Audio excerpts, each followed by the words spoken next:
into Bungwall from the Lakes Way, if you look off to your right, you'll see this.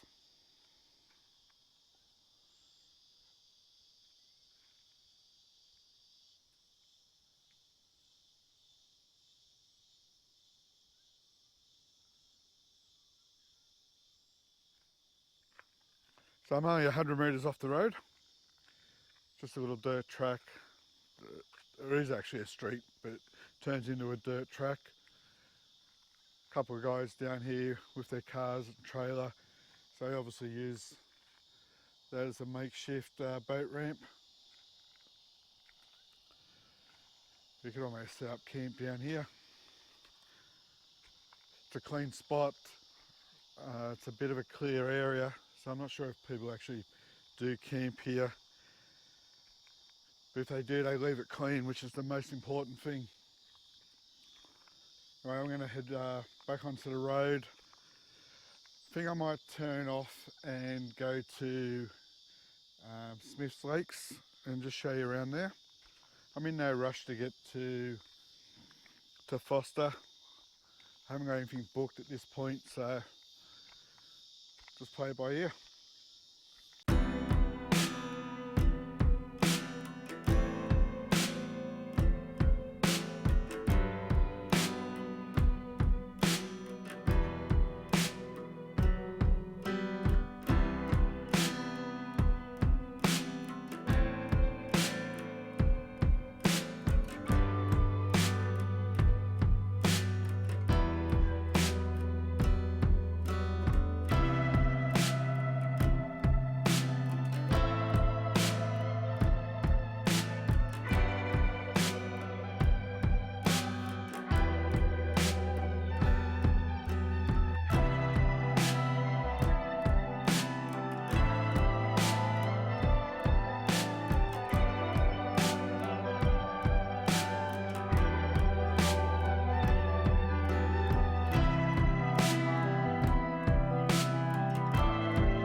Seal rocks. So this wasn't on the plan when I left this morning. It's a slight little detour.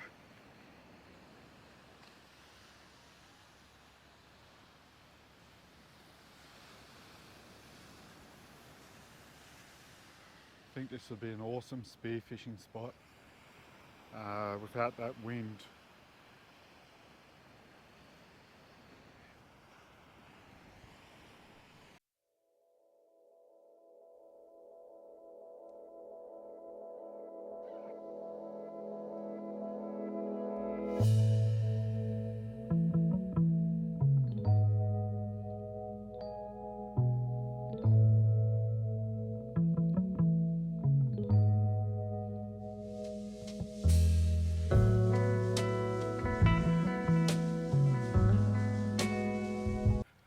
So mid-north coast of New South Wales. This is an hour and a half from Newcastle and I've never been here. For some of my followers that are overseas, they're probably think an hour and a half's a long drive. Some parts of Europe, you travel through 2 or 3 countries. An hour and a half in Australia is nothing. It's just down the road basically.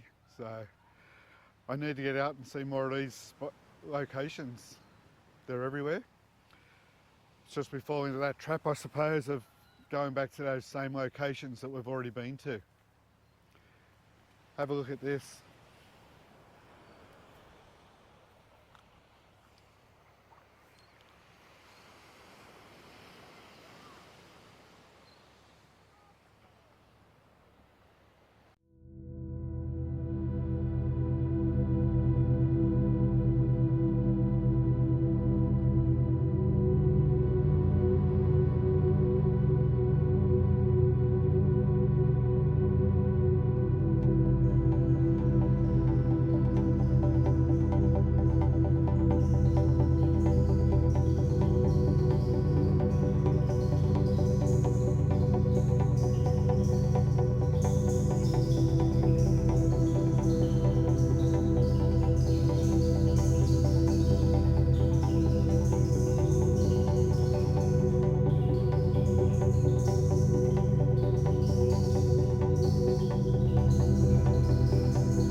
I was just about to leave the car park down the bottom of Seal Rocks and head back out to the Lakes Way.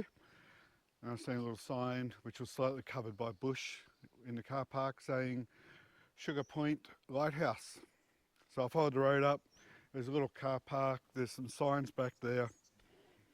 Get out of the sun a bit. There's some signs back there with some with description. And says it's about a 600-metre walk on this pathway to Sugarloaf Point Lighthouse. So I figured I'd just come for a quick walk. Always get some of the best views from lighthouses. So let's see where it takes us.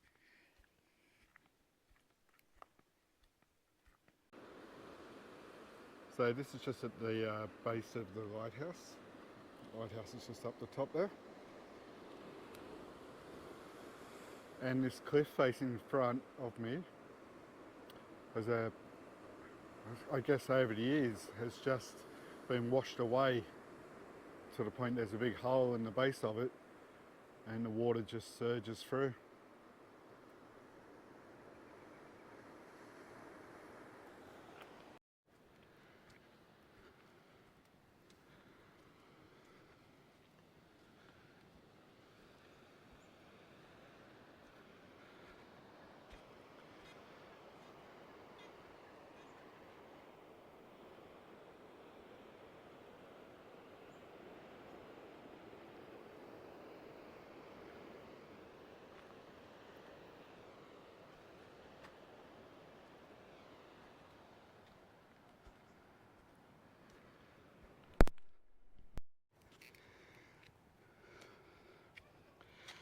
Can tell you, it's a very steep walk up here.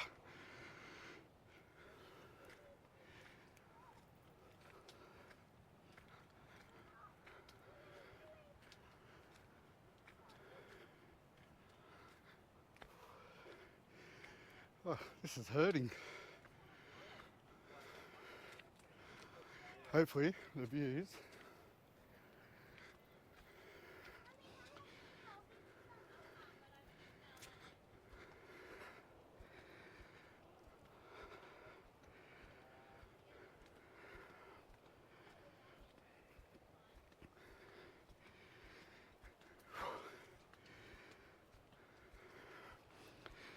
That's a tough walk. I think that's actually harder than Sandy Cape up at Fraser.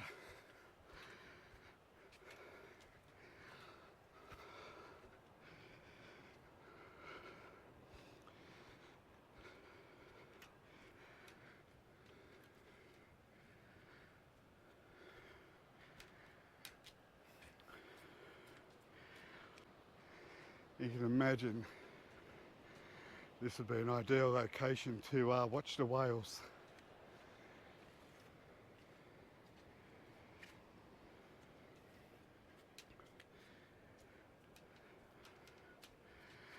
I'll try to find out what that beach is called. So that's south of of Foster.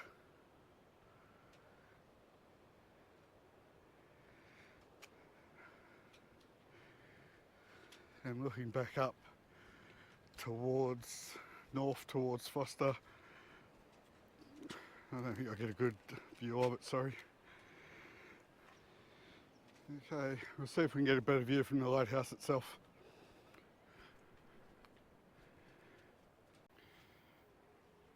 So the lighthouse itself, there's an inscription on there, 1875.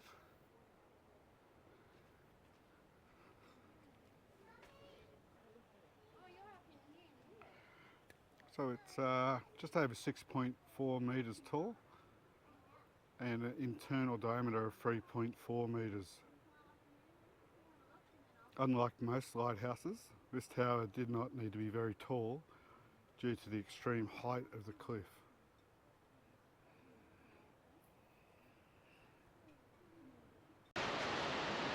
So we're going to head back now to the Lakes Way and head off towards Foster.